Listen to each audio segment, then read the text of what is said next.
अस्सलाम वालेकुम, welcome to physics lecture.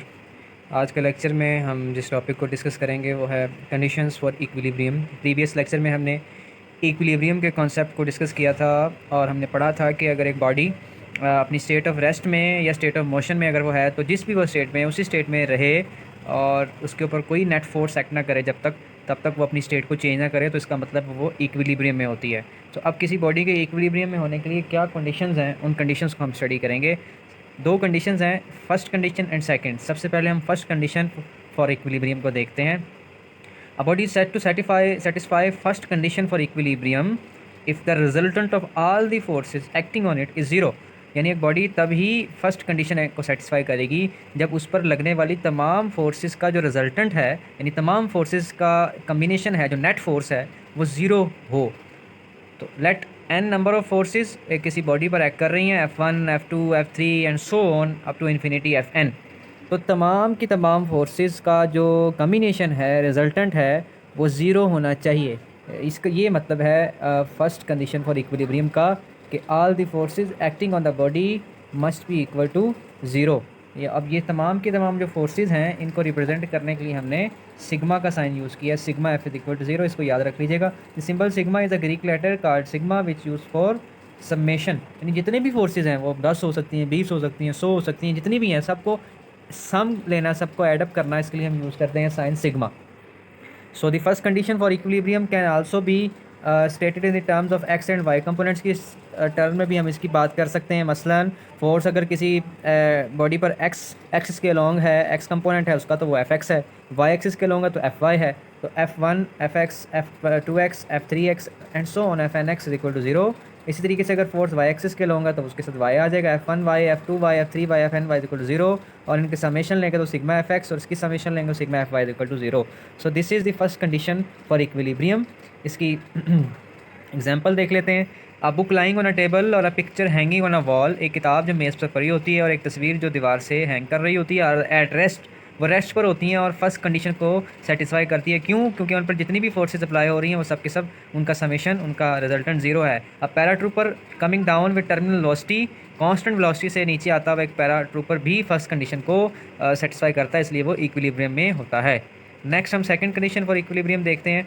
First condition equilibrium की जो है, does not ensure that a body is in equilibrium. ये महज फर्स्ट कंडीशन ही ज़रूरी नहीं है, बल्कि दूसरी कंडीशन भी सेटिस्फाई होनी चाहिए। This is clear from the following example. अब एक एग्जाम्पल को डिस्कस करते हैं हम। Consider a body pulled by the force F1 F2 as shown in figure. The two forces are equal but opposite to each other, both are acting along the same line, hence their resultant will be zero. ये देखिए, ये diagram है। इसमें ये ऊपर वाली जो diagram है, इसमें दो फोर्सेज एक्ट कर रही हैं, एक इस डायरेक्शन में, एक लेफ्ट राइट डायरेक्शन में, एक लेफ्ट डायरेक्शन में। ये दोनों फोर्सेज मैग्नीट्यूड के लिहाज से इक्वल हैं, लेकिन डायरेक्शन इनकी अपोजिट है, बट एक ही लाइन के अलॉन्ग ये एक्ट कर रही हैं। तो इसके बारे में हम डिस्कस कर रहे हैं कि both are acting along the same line, hence they resultant will be zero. इनका रिजल्टेंट ज़ीरो होगा। और according to first condition the body will be in equilibrium, और फर्स्ट कंडीशन के मुताबिक ये इक्विलिब्रियम में होगी। Now shift the location of force as shown in figure 4.30b। अब पोजीशन ऑफ फोर्स को शिफ्ट करें।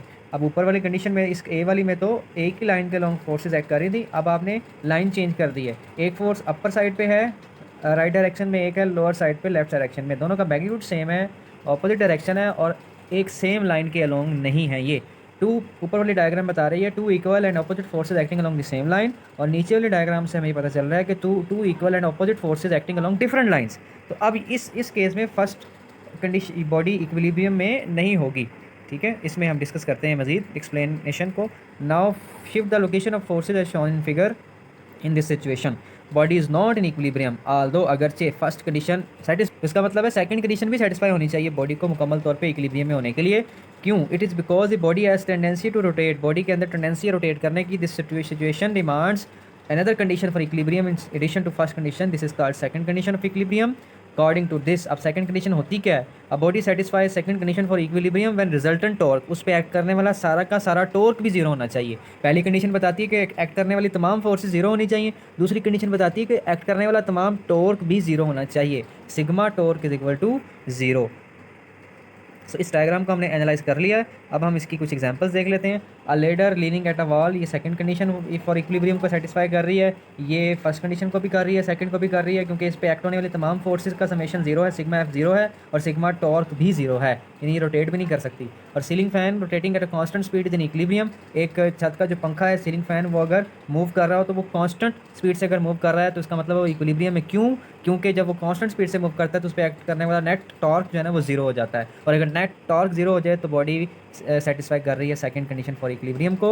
ये कंडीशंस बेसिकली बताती ये हैं कि किसी बॉडी को इक्विलिब्रियम में होने के लिए ज़रूरी है कि वो इन दो कंडीशंस को फॉलो करे। पहली कंडीशन ये कि उस बॉडी पे एक्ट करने वाली तमाम फोर्सेस का रिजल्टेंट समेशन कम्बिनेशन जीरो होना चाहिए। दूसरी कंडीशन ये कि उस बॉडी पे एक्ट करने वाला तमाम टॉर्क उसका समेशन उसकी कम्बिनेशन उसका रिजल्टेंट जीरो होना चाहिए। सो this is about today's lecture. Thank you so much.